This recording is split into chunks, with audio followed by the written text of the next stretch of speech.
Hallo, ich heiße Stavros Diamantakis und ich möchte Sie recht herzlich einladen zu einem analogen Foto- und Kinospaziergang. Heute möchte ich Ihnen etwas erzählen über die Contessa Nettel und überhaupt über diese ganze Contessa Fotogeschehen. Contessa Nettel, Contessa Werke.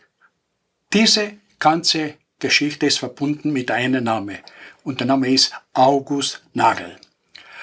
Der August Nagel war Sohn von einem Kleinbauer und er war das 9. Kind. Im Alter von 26 Jahren hat der August Nagel mit seinem besten Freund und Schulkollegen eine Fotofirma gegründet. Die Firma hieß Draxler und Nagel mit Gründung 1908. Die erste Kamera, die sie gebaut hatten, hieß Contessa. Kaum ein Jahr war die Firma existent, dann haben sie dazu gekauft die Firma Nettel. Und ab 1909 hieß die Firma Contessa Nettel. Diese Firmenbezeichnung hat gehalten bis 1919, weil dann hieß die Firma nur Contessa Aktiengesellschaft. Aber ein Stück zurück in die Jahre 1909. Die erste Kamera, die gebaut wurde, war die Contessa. Der August Nagel war zuerst einmal in einer Fabrik für Maschinen beschäftigt. Dann hat er eine Handelsschule abgeschlossen und dann hat er eben mit der Kamera begonnen. Aber obwohl er Schwabe war und ein bisschen von Haus aus sparsame Leute, hat großen Wert gelegt, dass für seine Kameras immer die beste Werbung verwendet wird, dass die Produkte, sprich Prospekte und so weiter, im besten Papier gedruckt werden und die Designer sollten auch nicht die schlechtesten sein, weil die Fotos für seine Produkte hat er immer selber gemacht. Die erste Kamera war die Contessa und der hat aber gewusst, dass die Leute das Elegante, das Bessere lieben und die Zuneigung zu Adel und Königshaus sehr groß war, hießen seine Kameras immer Contessa, Gräfin, Duchesse, Baronin und angeblich Kokarete heißt so viel wie die kokette Frau. Und so hat die Geschichte begonnen und die Contessa war ein Hit, ein Erfolg und hat geschworen, seitdem heißt seine Firma Contessa. Und das hat einmal gehalten bis 1919. So, aber zurück zu dieser Kamera. Diese Kamera ist eine zweiteilige Kamera für Rollfilm.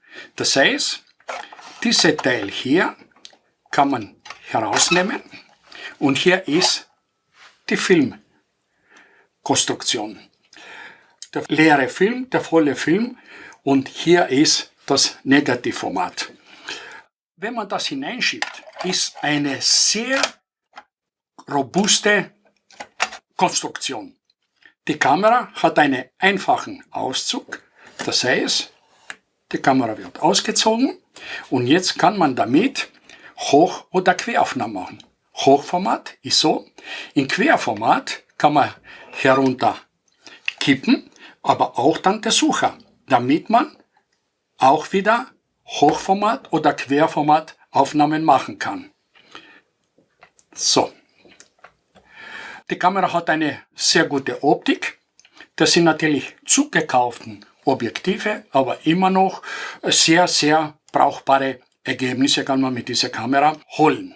Das Format ist 6x9, hat eine Selbstauslöser und was unerlässlich für diese Kameras ist der Drahtauslöser, weil diese Kameras werden alle mit einem Stativ verwendet und damit das Ganze berührungslos vor sich geht und die Kamera zu keiner Erschütterung kommt, wird die Aufnahme mit einem Drahtauslöser gemacht. Die Kamera nimmt Filme und dann hier ist jetzt das Besondere.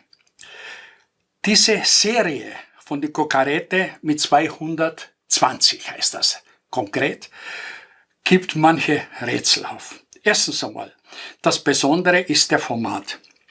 Die Kamera hat ein Format 5,5 cm mal 11.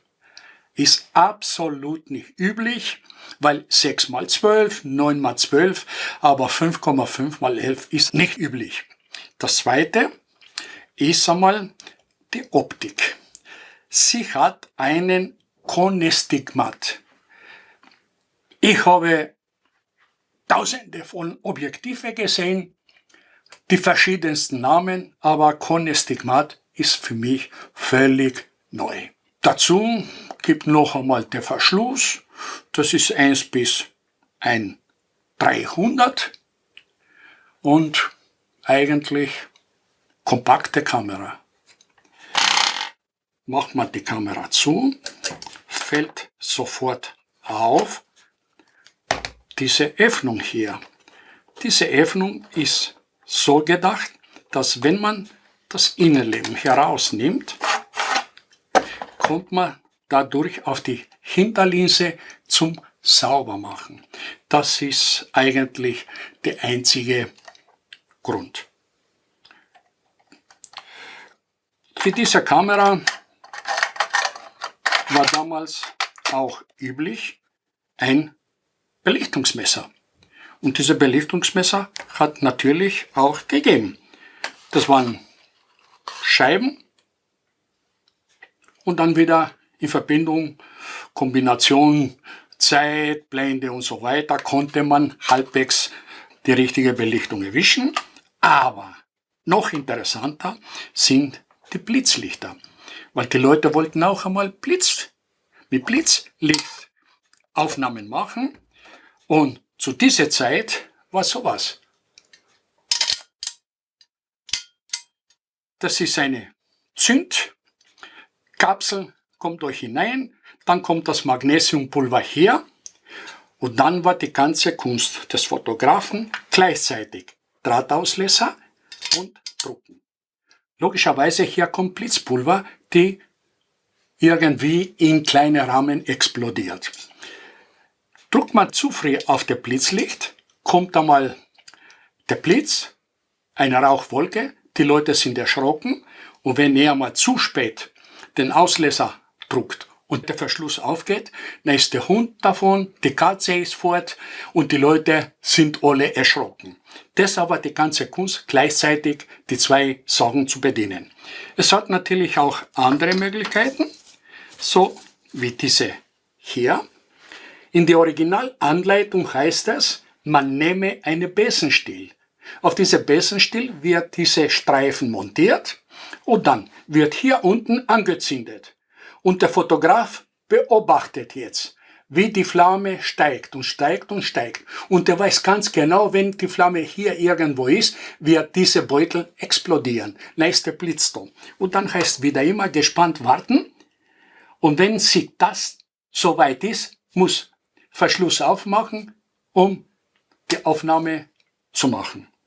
Die Industrie ist natürlich mit alle Pulver, mit Tabletten und so weiter auch hergekommen und hat die Sachen oft einmal in so Papiersäcke oder in Form von Tabletten oder überhaupt einmal in Pulverform geliefert. Oft war gut gemeint, dann war hier ein bisschen mehr Pulver, dann ist explodiert und dann der Maler müsste dann bestellt werden, um wieder mal die verrauchte Puder sauber zu kriegen. Das war etwas über die Firma Contessa bzw. Contessa Nägel. Und eines ist noch zu sagen, von dieser Kamera sind mir etwa 15 verschiedene Variationen vorgekommen. Danke fürs Zuschauen und auf Wiedersehen bis zum nächsten Video.